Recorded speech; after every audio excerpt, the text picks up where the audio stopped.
Welcome to the Business Finance Bulletin, episode 125.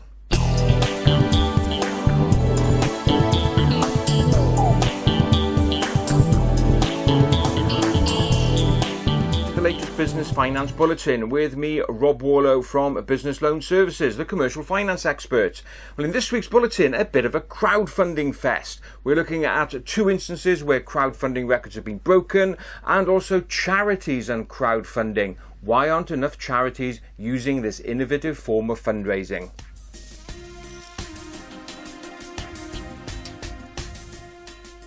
Let's start this week's bulletin by taking a look at a new record for equity raised on the equity crowdfunding platform Crowdcube.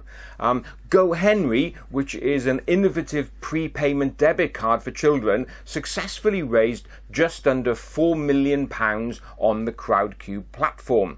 Now, GoHenry were looking originally for just £2 million, but so many investors got the product that they raised almost double the amount in return for 15.9% of equity, and there were about 2,000 investors supporting that raise. Now, what made this raise particularly interesting is that it hit the maximum that you could raise on these types of platforms. Now, currently the European Union have set a limit of €5 million, which is just under £4 million, that a firm can raise without going through a formal prospectus. And what Crowdcube are saying is that they want to see this limit raised because the likes of GoHenry could have raised substantially more amount of money in order to roll out their product. Now, Brussels is considering increasing this limit to €10 million, so that may help, but Crowdcube really want to give this a push. So well done to GoHenry. Now, just in case you wonder what GoHenry is, there is a finance link actually. As I mentioned at the start, GoHenry provides prepaid debit cards for children for ages 8 to 18. So how it works is you load some cash up on the card. It's a debit card. You can put limits as to how much your children can spend in any one transaction, and obviously in total they can only spend what's on the card.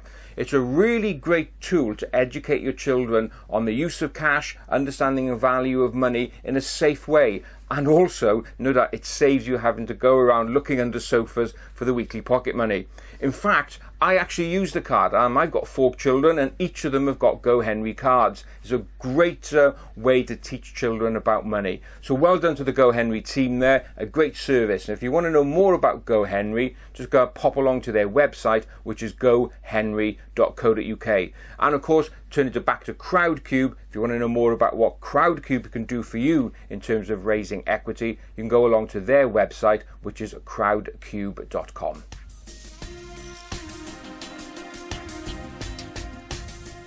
Sticking with new milestones being set in the crowdfunding world, news out this week from crowd lender Folk to Folk that has just reached a lending portfolio of just over £100 million.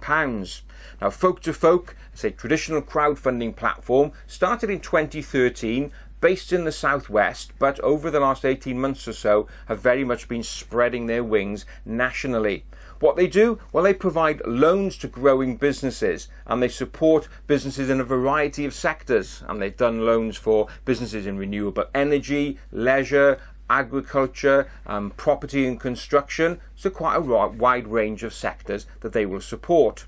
In terms of loan amounts, they start at a minimum of £25,000 up to a maximum of £5 million, but you have to have tangible security in the form of property in order to secure the loan, and they will provide a loan up to a maximum of 60% of the valuation of that security. So a really good service provided by Folk to Folk, and well done to them for reaching that milestone of £100 million.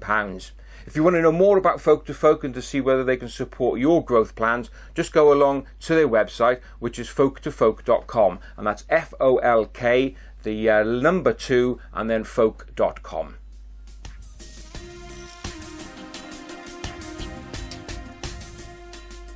When I talk about crowdfunding in this bulletin, invariably I'm talking about it in the context of businesses raising finance. But charities, community groups and social enterprises can raise money for projects through crowdfunding. But the thing is, many don't. Well, that's the findings from a new report released by NESTA, the Innovation Foundation, in conjunction with the National Council for Voluntary Organisations. Now, they surveyed 450 charities and they found out that 89% of them were aware of crowdfunding, but only 15% of them had ever used it. Now, the report asked, why is that? Why aren't charities making use of this great source of fundraising? Well, the primary barrier that charities said was they don't have the understanding and the skill set in order to put a good campaign together. Well, of course, it doesn't have to be that complicated. And platforms such as crowdfunder.co.uk, which do specialise in raising money for charities and social groups, do give a lot of help and support. So what are the benefits of doing raising through this sort of platform? Well, first of all, it's great PR for you and your charity. It just helps get your message out. Secondly, it's a great way of raising volunteers, getting people to help you in your project, and also it increases transparency about you and your charity. So there are great reasons there for actually sitting down and putting a crowdfunding campaign together. So if you want to know more, first of all, I would suggest download this report. So all you have to do, go along to your favourite search engine and type in NESTA, that's NESTA, crowdfunding for good causes, and there you'll get to the page where you can download that report with some great tips and advice and resources for putting a perfect crowdfunding campaign together to raise funds for your favourite project.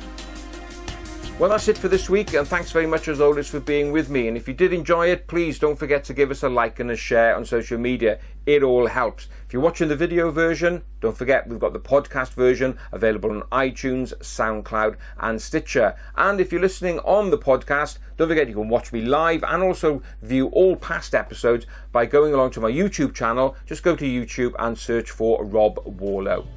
So that's it for this week. Thanks very much for being with me, and look forward to being with you next week. Have a great, successful and profitable week. Bye-bye now.